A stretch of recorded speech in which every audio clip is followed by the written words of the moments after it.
Good morning. It is Monday, the February the 5th. I'm Ron, and welcome to Storytime.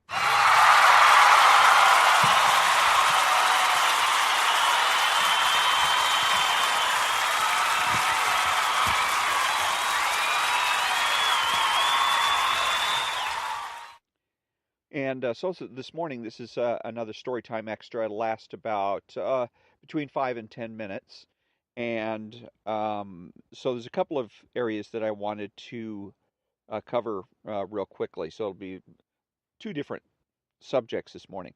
First subject is about the memo that came out in Washington, D.C., and the memo that says that the FBI basically lied to a judge in order to get a warrant to spy on the Trump administration, and the a lot of the pundits had talked about how that when this memo comes out, it's going to be explosive.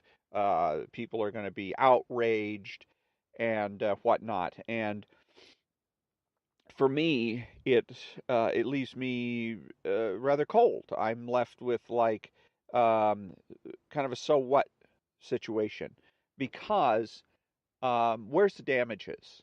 If it would be one thing if Donald Trump had lost the election, if Donald Trump had lost the election, and we come to find out later on that the reason he lost the election was because FBI agents and people at the Department of Justice lied to the court in order to get the warrant, surveil him, and use information against him.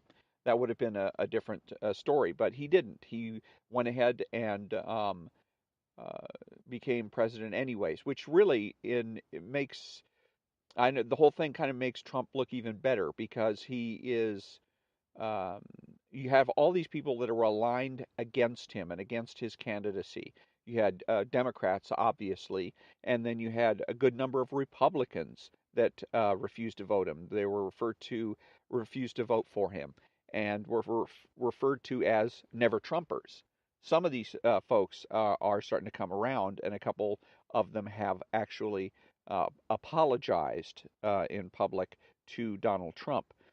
But not only did you have that then, but you also had the government that was working against him, apparently, the Department of Justice and the FBI that were working against him, trying to do whatever they could to prevent him from being elected, and yet he was elected anyways. But so that's one of the things that bothers me about it. This whole idea that I'm supposed to be outraged over what this memo details. The other part of it is that it's administrative. The whole thing, if they had a evidence that, let's say, Hillary Clinton had killed Vince Foster. Vince Foster was found dead somewhere near the White House during the early parts of the Clinton administration, and apparently it was a suicide. He'd shot himself in the head. Now, if we found evidence that he didn't shoot himself in the head and it was actually, say, Hillary Clinton that murdered him, now we're have something to be outraged about. But the fact that some people went ahead and lied to a judge in order to spy on somebody, it's wrong and it needs to be addressed. And the people that did these things should be held accountable. But I'm not going to run out into the street with a pitchfork and a torch over it either. So the second issue I wanted to bring about or bring up was um, brought or came to my mind when I was reading another article in Gentleman's Journal, and the article is entitled "How Would You Spend £798,000 a Week?" And that's British currency, and in American money, it's I don't know roughly 900,000 to $1 million. So we're talking about question would be how would you spend almost $1 million a week?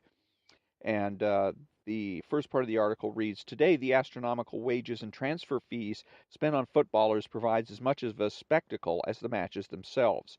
More money than ever before is being splashed around the world's most popular sport as it expands into one of the planet's fastest growing markets, China. but is the influx of shady agents, super rich owners, and greedy players actually turning the beautiful game ugly? And I think the same question could be said of American sports, American professional sports, American basketball, American football, and American baseball in particular. Probably hockey as well, but I don't follow that as closely as I follow the other sports. And I'm more into, I'm getting less and less inclined to actually follow those professional sports because I do believe that all the money is making these games ugly. It's a great thing for the players. It's a great thing for the owners, anybody that's profiting off of these games, the sponsors and whatnot. But it's ugly, I think, for the rest of us. Those people, those of us that actually got to pay the bills, those of us that have to pay for ever increasing bills for television and for cable, and also having to pay ever increasing costs for ticket prices, for parking, for concessions, $20 for a hot dog, $10 for a beer, that kind of thing. And then face the prospect that the team that we're rooting for and that we supposedly love may end up uh, going away to another city because the other city is willing to build that team a new stadium, as in the case of football teams, most notably recently the Chargers and the Rams. And the Rams had left 10, 10 or 20 years ago, left Los Angeles, where they had been for 4 or 5 decades, and moved to St. Louis for the same reason that they now have moved back to Los Angeles, because LA wasn't going to build them a new stadium. So St. Louis said, we'll go ahead and cough up some tax money and build you a new stadium. And so the Rams moved. And one of the biggest stories about that was that nobody cared. Everybody was expecting the city to be all sad and crying and maybe protests, and nobody cared except for obviously the people that worked in the stadiums, that were the employees, the contractors, the people again sold concessions in the stadium, because those people that couldn't move to St. Louis and follow the team were now out of a job. But it seems again that it just every 10 years you have this spectacle where the teams are going ahead and moving somewhere else because they need a new stadium. They need a new stadium because they need updates so that they can charge more money, usually luxury boxes, so they can charge more money so that they can continue to pay the outrageous amounts of money that the professional athletes are making. I think that if would be a good idea to have the players making no more than say $50,000 to $75,000 a year, put a cap on it, and that if the players want to make millions and millions of dollars, that they have to get the rest of their money from endorsements. So you want to go out and get a shoe deal, and somebody's willing to pay $250 for a pair of shoes, so that you can make millions of dollars a year having your name on a pair of shoes, fine.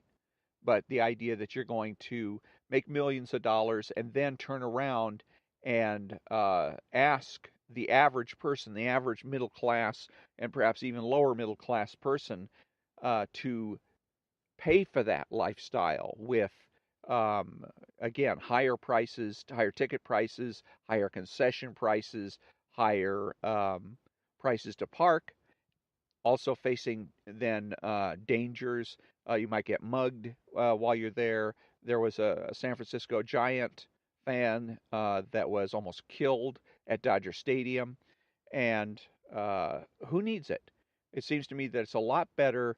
It's a lot more easily relatable to go to look to minor league teams, for instance, or to look to college teams for my sports fix, and that they I can relate to people that are in the case of college students who are In a lot of cases, just getting by. They got enough money. They may be on a scholarship, but they're getting just enough money to feed themselves, and they've got a dormitory to live in, and not much else. And so they're still going ahead and putting on a heck of a show and doing a heck of a job without having millions and millions of dollars.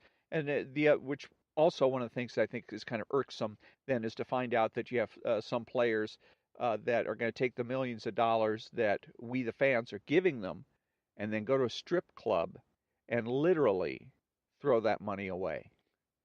And yeah, I mean that's really seems adding insult to injury on that. And